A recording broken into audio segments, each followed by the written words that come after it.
Well,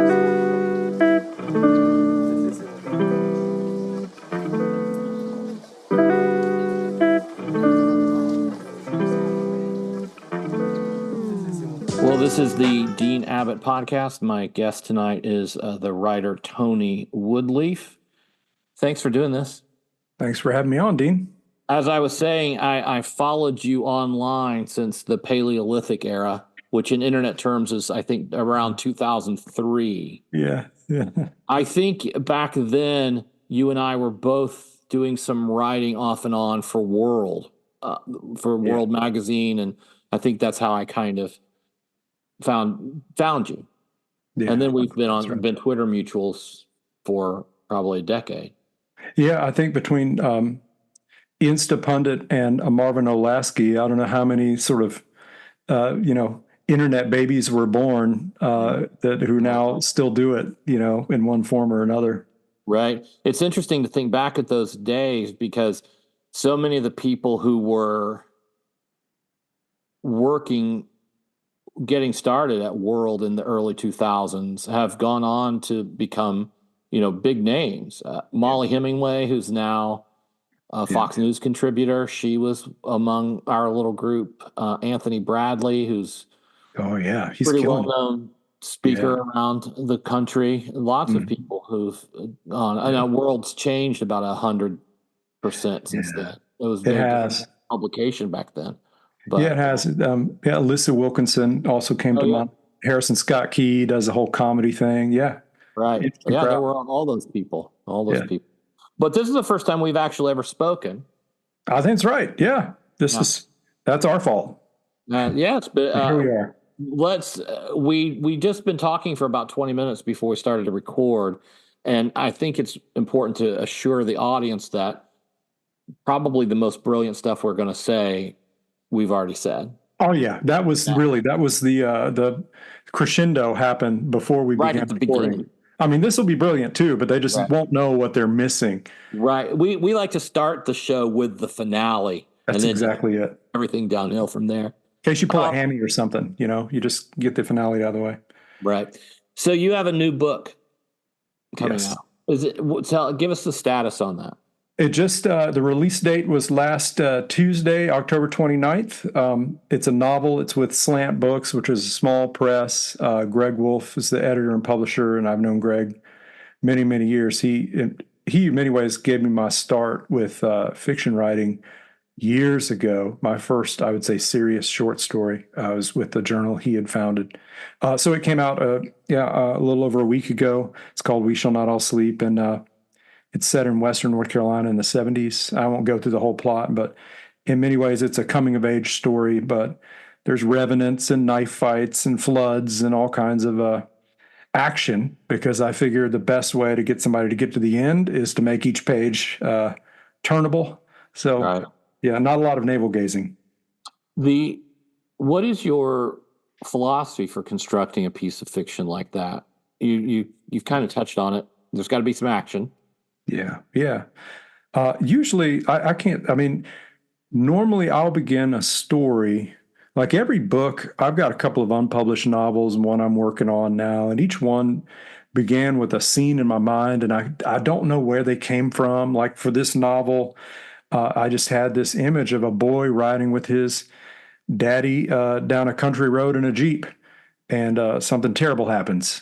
And then that became a story. Like I wanted to write it out, like what happened here and why. And then, once you start putting people in there, it's imperative then to give them some life of their own. I start thinking about who they are, how did they grow up.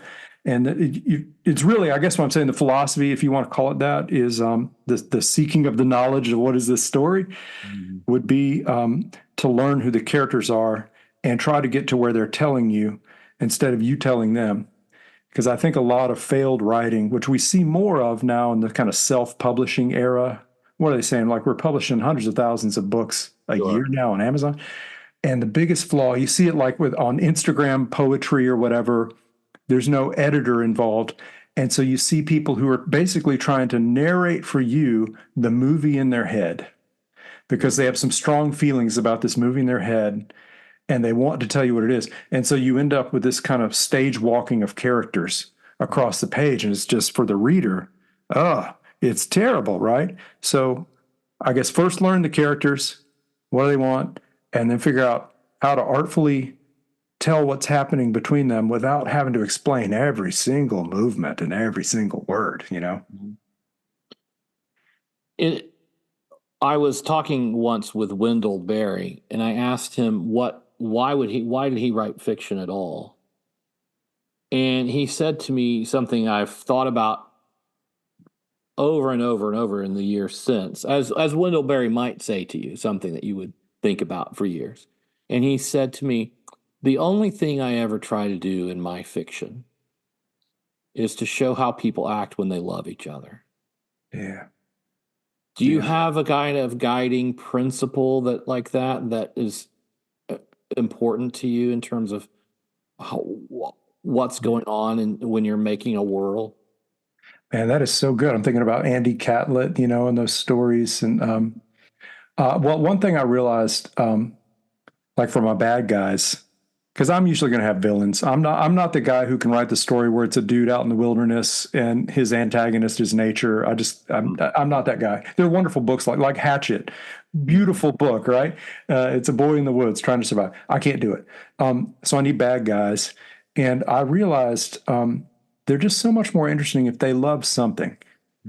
Just they love something. They all love their mamas, right? I can't remember. Elmore Leonard said that every bad guy loves his mama. And so my bad guys got more interesting when I gave them things they loved and things they loved that made them behave badly in a way. And so that really makes a lot of sense. And then, you know, you can hurt people you love. And then when people you love hurt you, you respond differently. So that makes a lot of sense, that kind of orient to love and then see what they do in a fallen world. Mm-hmm. Mm-hmm. Yeah, this is book number what for you? Third book, first novel. Yeah. Now your second book was the nonfiction book, right? And then you wrote a memoir. Correct. Yeah, so that's kind of odd to do. The first book was the memoir. We called it a spiritual memoir because my editors at Zondervan, we didn't know what to call it, so we went with that. And that was right at the beginning of Everybody Writes a Memoir. So I wish I could take that one back and wait another 30 years and go ahead and write everything I'm thinking and then promptly die so nobody can yell at me for it. But yeah, first was a memoir, Somewhere More Holy, and then a book really ostensibly about politics, but really about America and American communities called I, Citizen, which I could tell where everybody was coming from by what they thought that title meant. Like my science fiction nerds thought it was a shout out to iRobot, and my libertarian nerds thought it was a shout out to that Leonard Read essay about the pencil, I pencil. And really, it was a shout out to Robert Graves in his book, I, Claudius. But, you know, don't tell anybody because... Do you have a preferred mode of writing? Do you mean like what I prefer to write, or like?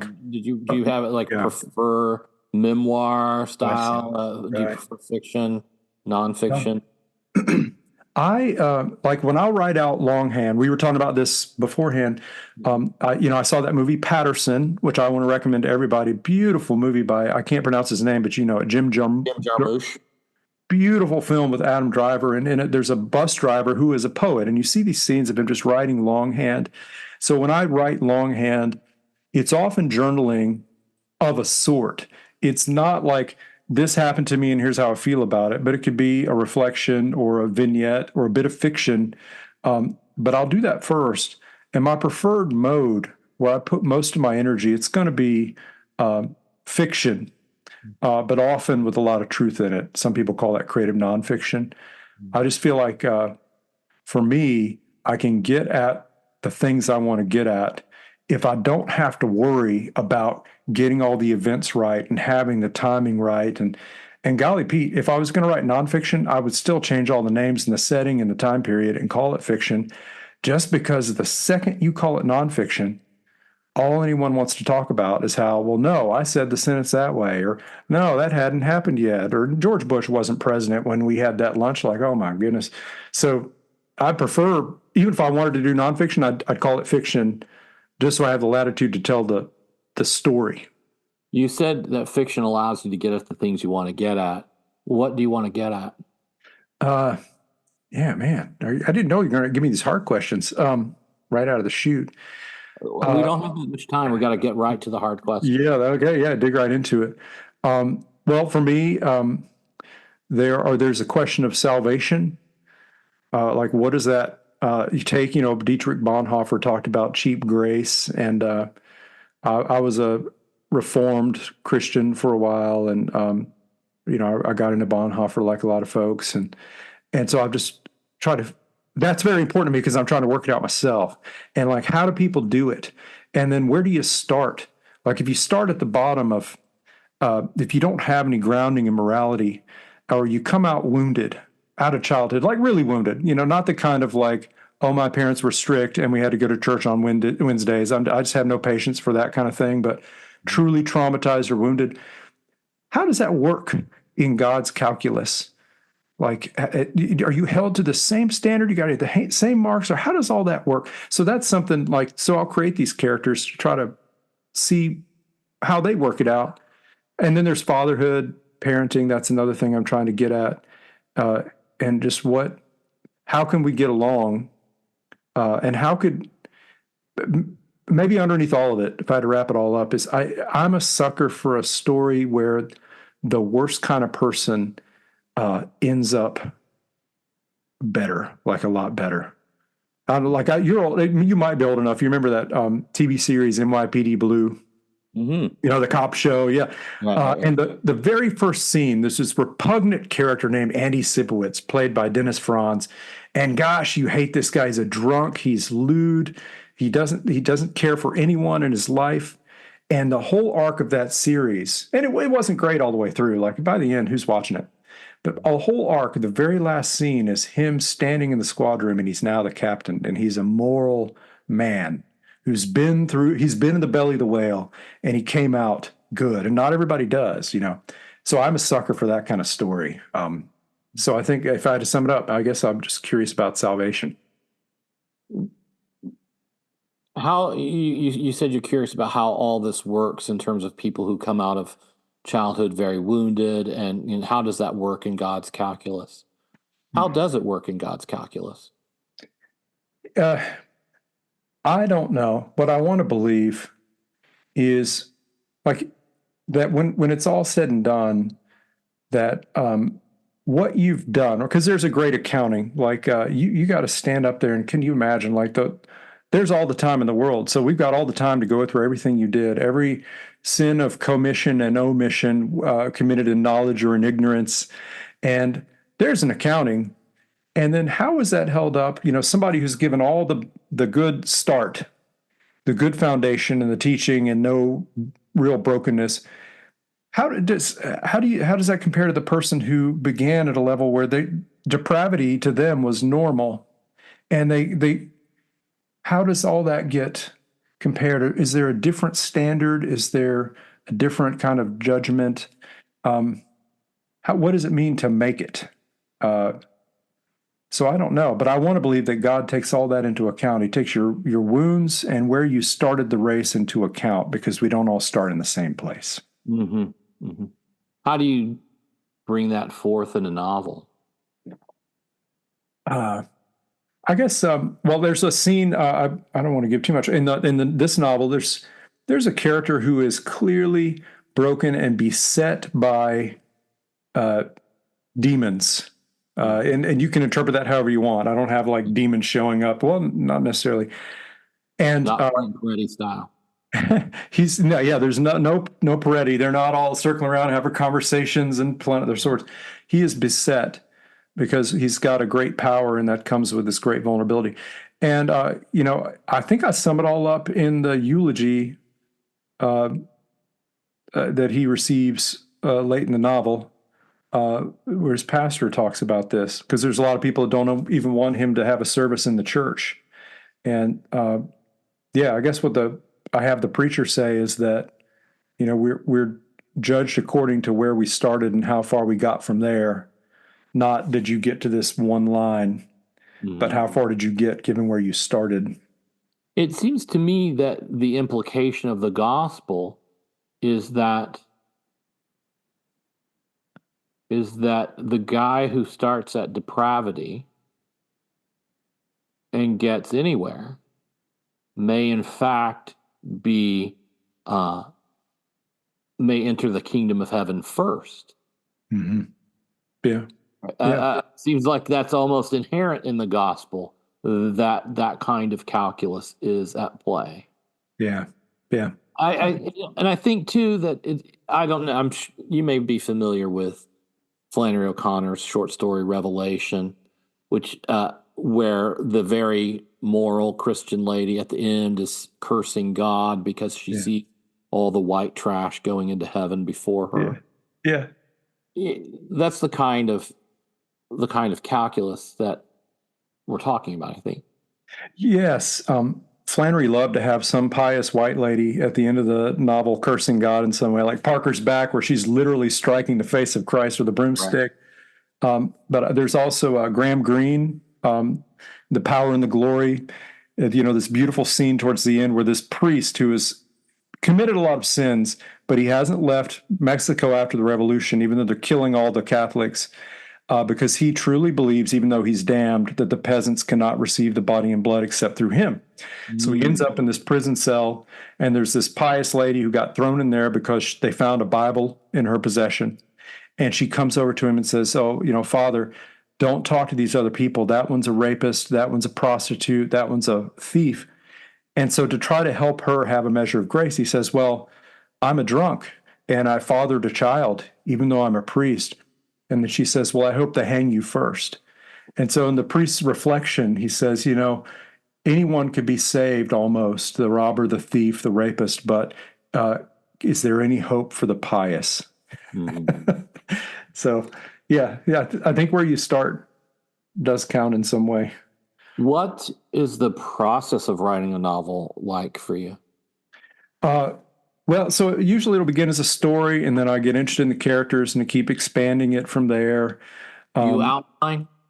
There'll be times I do that. Like normally I'll have some sort of beautiful mind kind of moment where I've got, I've got the diagram. I usually will draw the map of the milieu.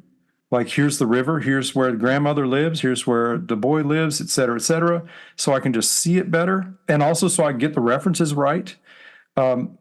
What I did with this novel, because it got very difficult to try to, it just got difficult, was I would actually, this is probably overkill, but I got some big index cards and I would write out each scene, what's the arc of the scene?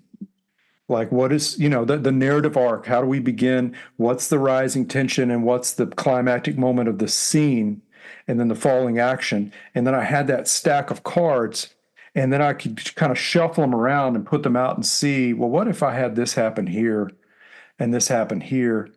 And that was helpful to me in part because the book includes, there's newspaper articles, that I made up. There's vignettes from diaries. Sometimes there's the dead talking to you, the reader. So I had to kind of get that timing right. So for me, it was helpful to be able to reorder the scenes at will. So I made a scene deck. And I guess the other novel I've mostly completed. I've done the same thing there, just to be able to shuffle stuff around. So I've seen other people do that kind of thing too. How do you know when you have achieved what you're trying to achieve? I guess for me, like with this novel, it didn't feel right for the longest time to where it was landing, because a lot is about this boy. It's told by a boy as he's growing up. His father has this mystical power. His father was a tunnel rat in Vietnam, quite successful. I mean, he killed a lot of people. Mm-hmm. And now he's a water witcher. He can find water all over the place. He can find a lot of things and see a lot of things. So he is like the shaman and the warrior. So I use a lot of Joseph Campbell. You'll pick up the Joseph Campbell. And this boy wants that. He wants to be a dangerous, a warrior like his father. Well, of course, his father doesn't want that. His mother doesn't want that. So it's about a boy. He wants to be dangerous like his father, which many of us have experienced that. And the parents want something better. And where I kept getting stuck was, well, where does the boy end up? And then I finally realized, oh, his gift is this other thing that in many ways is the balance to his father. And once I got that, it all fell into place and I just had this relief. So I guess sometimes you just got to trust yourself in terms of, is it true? And is it interesting? So I guess there's that. Have you covered, has everyone who is striving for something gotten an answer in the book? That maybe that's it. I've always kind of thought too that the way you know when a writing project is done is when somebody else tells you. Well, or When you my send it case, to the editor and he says, "Okay." yeah. My editor, yeah, you got to cut, 15,000 words. Okay, well, I guess I was done 15,000 words ago. Let me go figure out which Right. They ones got to be I the right should have in there. 15,000 words. Yeah, I tell you what, a writing constraint can really help. I say that especially to all my self-publishing poet and prose friends. Put some constraints on yourself because you won't get better if you don't. We talked a little bit before we started recording about the difference in process between writing nonfiction and writing fiction or poetry. Do you have what is that like for you in terms of how it feels? Do you have a sense that when you are writing fiction that you're doing something that's more mystical in a way? Oh, I got to reflect on that. I will tell you, maybe this will get at it. I have a very clear process in the morning. Most of my writing is going to be in the morning. And the first thing I do is read. And I plan the night before what I'm going to read. I'm not going to spend like an hour reading, but I give me 20 minutes, 30 minutes. And what I read needs to feed that part of me that I'm going to be writing from. So I would never read Henry James, for example, before I'm going to work on my novel. Hell, I would never read Henry James before I write an essay. I just say he gets inside my head and I can't think straight. So I feed that part of me. So maybe it would be like a Wendell Berry novel would be great, or just something like that. So and then that puts me in that space. And I think some of it is there's a kind of lyrical voice I'm listening. I'm trying to tell things that are happening. So first draft, golly, just get out what the heck is happening. You need to have a scene where somebody wants something or they're doing something or you're revealing something and then it comes to an end. Like get a scene. Don't just let it go on and on and on and on because you got to fill pages between the beginning and the end. But also in the rewrite or the revision, I'm looking for that lyrical way of saying it, and I'm being very merciless about cliche. I'm listening for cliche and killing all of it. And I've become I can't even listen to music in our songs now very closely, or the lyrics are so cliched, so many of them, and so much writing's cliche. So it's more the lyrical voice is what and it is kind of a feeling, Dean, like I can feel when I'm in that space. And I'll just keep going at it. And then I've learned to stop while I still have enthusiasm for the section I'm working on. Never stop when you've left it all on the page and there's nothing left because it's so hard to start the next morning. And so then with the nonfiction, I guess there I'm trying to, it depends on what I'm writing. But if it's an interesting kind of essay, which those are so hard to do anymore because where are you going to publish them? And, if it's more than 600 words, who's going to read it? But there, it is similar for me to fiction in that I want to find a lyrical way to say it, but there is more of a logical flow. This paragraph should come after this paragraph for this reason. But with that said, the good advice I've heard about fiction writing is that and if there's an event, there's something, you got the reader's attention. Holy cow, this just happened. That building collapsed, or this woman said she's leaving her husband, or, this baby came out with no ears. All right. So the next thing is an and then, like, because of this, of course this happens next. And because that happened, of course this happened. And then you throw in a but every once in a while. And this happened, but then this. And that's a tight kind of flow. And a lot of flabby writing is this thing, this thing, then this thing. There's no imperative to it. You know, when you step back, it's not necessary that this thing happened after this thing, but a really tight story. It's like a watch. You know, every piece fits every other piece. I feel like kind of dumb trying to use words to describe that, but it feels like you're putting together a watch.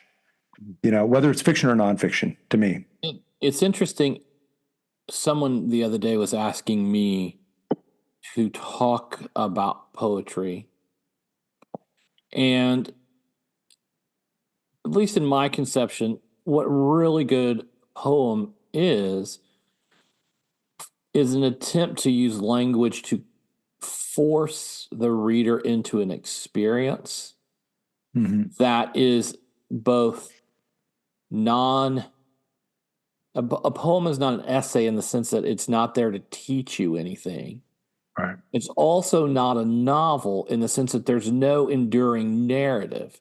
It's there to intensify your experience of something. Yeah, and it's the thing you're supposed to experience in its way. And so in a way, often asking the question, what is that poem about, is in some ways, with really good poems, a secondary question. And I'm wondering if with fiction, if part of what fiction does now that we're talking is trade off some of the intensity for the opportunity to bring the reader through an entire transformative arc, as opposed to kind of creating this crash of experience. Yeah. So I'm thinking about two writers who I've just adored. Dennis Johnson, who in some ways I think of as a patron saint. In fact, I had we'll just tell your listeners, but I had a piece published a few years back anonymously in Image, and it was about that very thing, Dennis Johnson being my patron saint. And so because there was so much that was very personal, I just chose to not have my name on it. Tell us who Dennis Johnson is. So he was a poet and a journalist and an essayist and a novelist. He died far too soon. He struggled with addiction a lot of his years, but he wrote Tree of Smoke is a Vietnam novel, which just blew me away. Trains is a very short novel, and I'm working to the actual answer to your question. He wrote some beautiful poems, and he wrote really great, like, war zone journalism. My gosh, so like intense. So this is my point with him and with Cormac McCarthy, who wrote longer novels, but created the same effect, in my opinion, that Dennis Johnson did in Trains, which is, okay, I'm reading a novel, but this is intense from start to finish. This is concentrated in a way that a lot of poems aren't. And, you know, with Cormac McCarthy, of course, he doesn't need for you to fully understand the timeline and have, you know, scene to scene, a year could have passed. Who knows? Who cares? Or it could have been a minute. It could be a flashback. But you're so immersed in the evolution of the characters that in some ways you don't even care. They could be time traveling. You don't even care. So I think in general it's true. But then part of me wants to argue that the novelist should aspire to the intensity of a good poet. Unless you're writing the kind of, you know, maybe you want to write like an Easy River kind of book. But I think if we're being honest, at least for me, I want to write a novel that every page is a punch in the gut, the way a Cormac McCarthy Blood Meridian is a punch in the gut, or Dennis Johnson at his best was just just slays you. How do you write a punch in the gut? Some of it I think is, so there's that forcing to have an experience thing. You just mentioned that. Sometimes I think there's such an audacious or bold way to word something, but it's something that they already knew. And this is where I'd like so many of my poet friends back, like in my grad school days, I think they had, and I had this conceit for a long time myself. this belief that nobody could know the pain that I've experienced.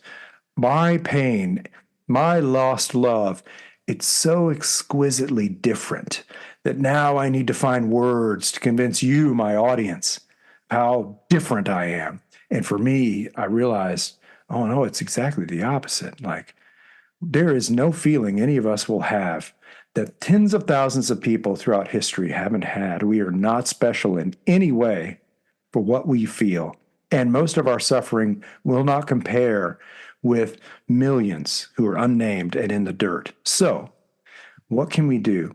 We can find a dramatic, bold way to say something and force someone to confront that thing that they already know or have felt, or to remind them, right? Because we put up all these walls, and how to hit you with it in a fresh way, that grief, that loss, that love, the longing, you know? So I think in some ways, it's bold language to bring us home to those, to what is most human in us, you know? And especially in this society, we're all self-medicating, whether it's actual pharmaceuticals or entertainment or booze or money or whatever it is. It's almost like mission work.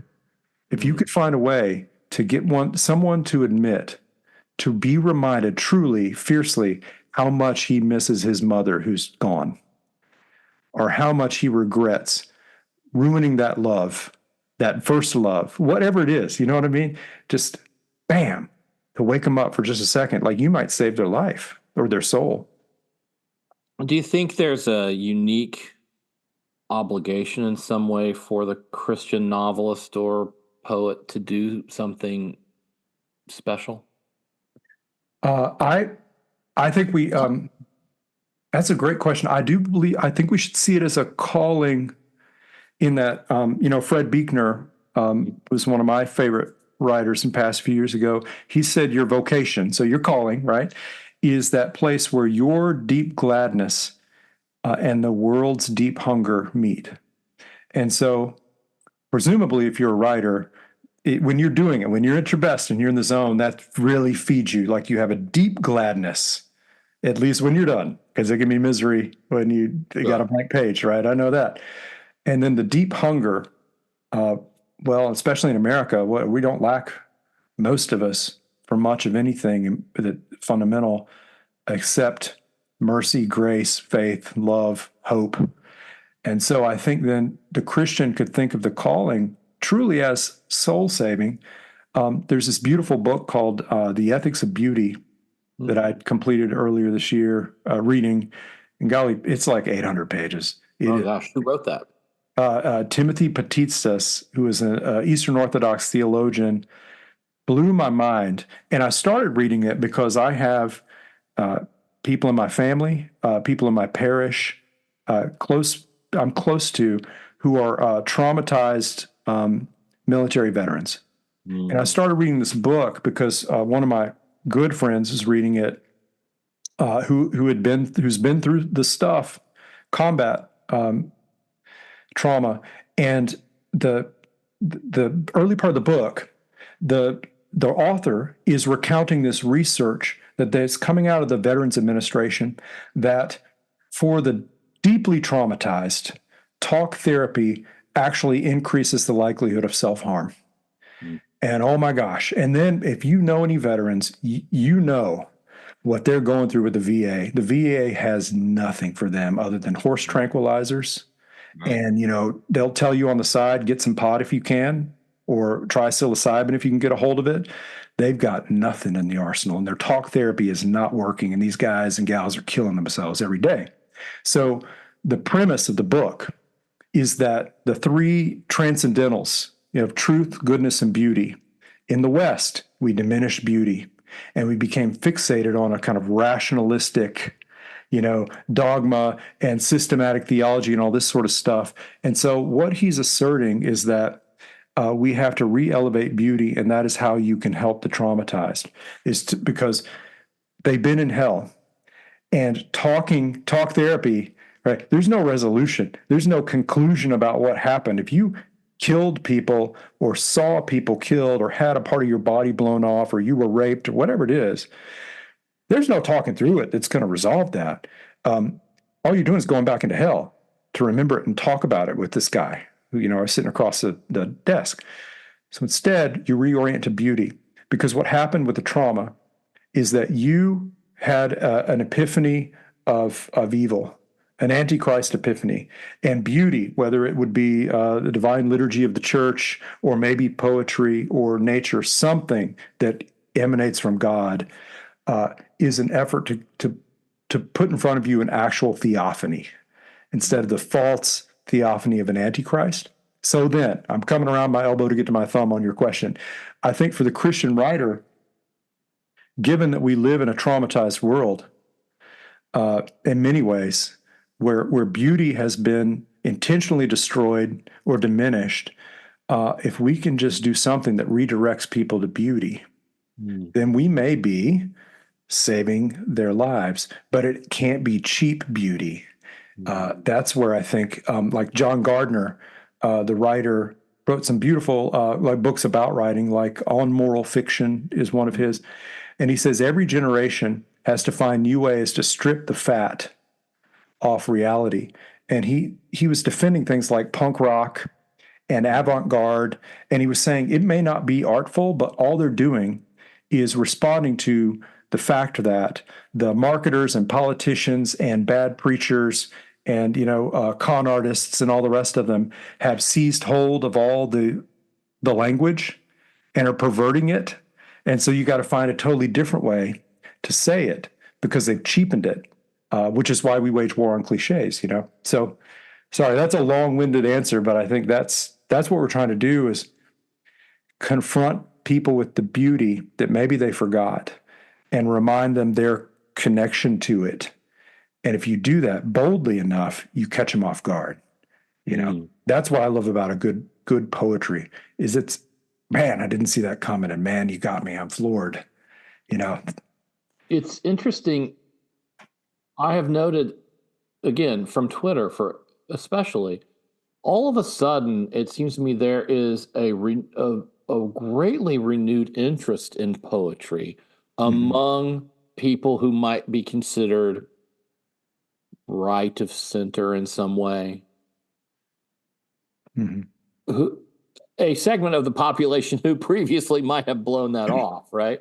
But I can think of a number of youngerish poets who all of a sudden are very interested in that, or at least contemporary poets. I don't know if you know who Jane Greer is. She's also on Twitter, but she is a poet out of, I believe, South Dakota, and her poems are masterful, especially her poem Old Dog, in which she sort of writes a poem about her old dog trying to walk across the room to eat.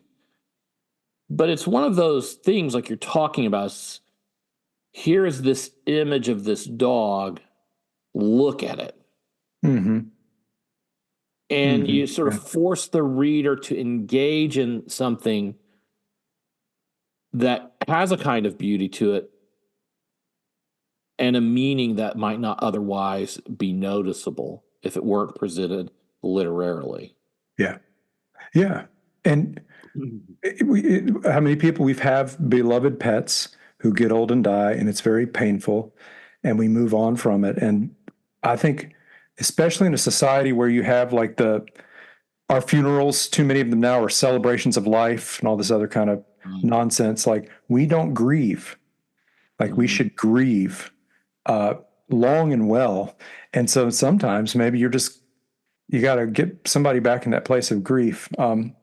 Notwithstanding everything I said about trauma, you don't want to put them back in hell, but you do want to put them back into a non-medicated, mediated state for at least a minute, and a poem can do that.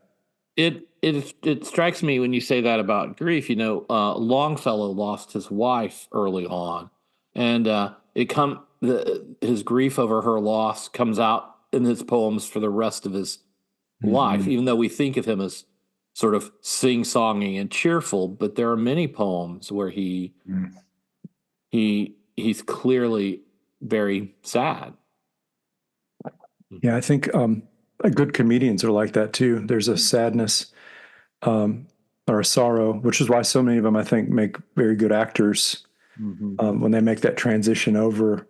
And people long for that. There's a beauty in a sorrow for what has been taken or lost, or for a fallen world. Like those are, man, like that reconnects us. That's what, talk about salvation.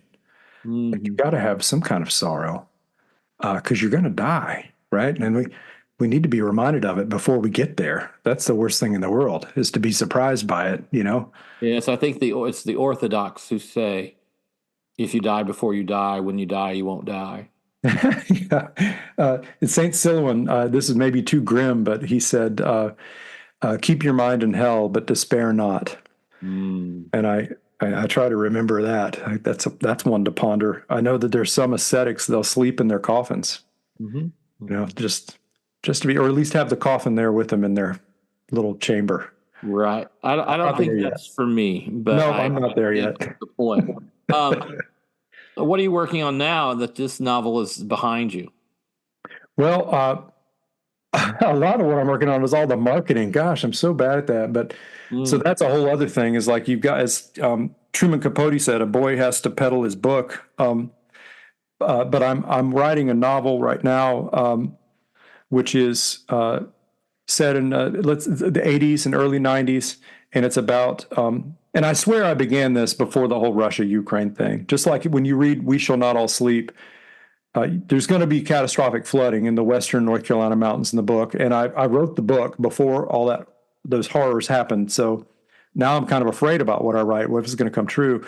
But it's about a man who was a Ukrainian wrestler for Russia who defected to America under Ronald Reagan and was subsequently harmed by someone to keep him from wrestling. So now he has 2 children. His wife has passed on, and he lives in obscurity, in effect hiding from whoever he thinks might, be malevolent, whether it's the American government or the Russian government or whatever. And he's turning his children into these incredible wrestlers. And so it's narrated by a little 9-year-old girl. And then she has an older brother. And what's happening now is the brother and the father are beginning to fight. The brother wants freedom and he doesn't want to hide. And so it's really the girl telling you this whole story. But there's a lot of wrestling in it because my whole family wrestled, my sons wrestled. And right. So I get to relive some of that and realize how hard it is to explain a wrestling move in a book when it's a 9-year-old girl telling it to you and not bore the reader. So that's quite a challenge. Both your novels are set in North Carolina? Oh, this one, the wrestling one's set in Iowa. It's a good wrestling state. Yeah. So, but it's set in the 80s and 90s. Yeah. Yeah. And the We Shall Not All Sleep is set in North Carolina in the 70s and 80s. Yeah. How important do you think it is for a novelist to have some personal connection to place or time in that way? I think it helps me because there are things you can attend to. Like I know how the insects sound in that part of the country. And so I can kind of layer that in, or, what the fishing is like and that sort of thing. And on the other hand, if somebody, they're from Canada, they don't know what the fishing is like up around Cherokee or whatever. But I think there's a sort of truthfulness that comes through, and your people. Maybe that's the most important thing. Is I think if you know your people, they ring true, and people are place oriented. And that's like we were talking about before we began recording. My frustration with a lot of modern short fiction that is held up as high literature now is I don't know where these people came from. I don't really know where they are. Half the time they're in New York and they're writers or professors or something, but like, who are you? And I don't know who you are if I don't know who your people are. The story is abstract in a way. Yes, they could live anywhere. And this is sort of probably a commentary on sort of the political and cultural divide in America now, is you've got this sort of elite class. In some respects, they don't care where they live. They got out of their place, and now their place is wherever they want it to be. And they want it to be just like every other elite place.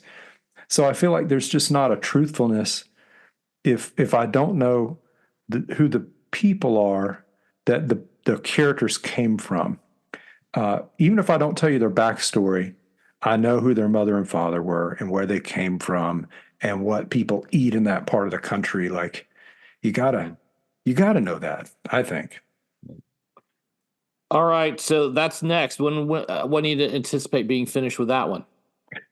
Well, about 50,000 words in. It's probably going to work out to about 75,000.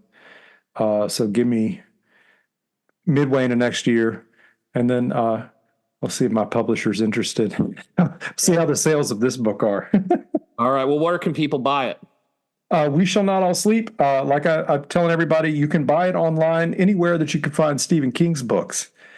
So Amazon, Barnes & Noble. You can buy it directly from Slant Books if you want, and they're a nonprofit publisher, and they're committed to publishing the kind of work that we want to read, a lot of poetry, some theology and meditations, and novels that have some kind of heart. So if you bought it directly from Slant Books, they're going to get a bigger cut of the proceeds. And tell people where they can find you online. If you go to TonyWoodlief.com and you get the links to everything, all my socials, it's just Tony Woodlief. So Twitter, Facebook, Instagram. I got a TikTok account, but I don't know how to use it. So it's just sitting there. So if you go there, you'll be bored. There's nothing there. And if you go anywhere where I am right now, all you're going to hear about is We Shall Not All Sleep. So I apologize in advance. It's worth hearing about, I'm sure. Yeah. I think I've had several people complain that the title is accurate because they started reading it and then they're staying up too late to finish it. So that's what you want, right? You did your job. I hope so. Yeah. All right. Thank you very much. Let's do it again. We obviously have more to talk about. A whole lot more. Oh, thank you, Dean. I really appreciate it. I enjoyed it. If you'll hang on after we stop recording, I'll tell you the premise of the novel that I'm thinking about writing. All right. I can't. All right. Thanks, Tony. All right.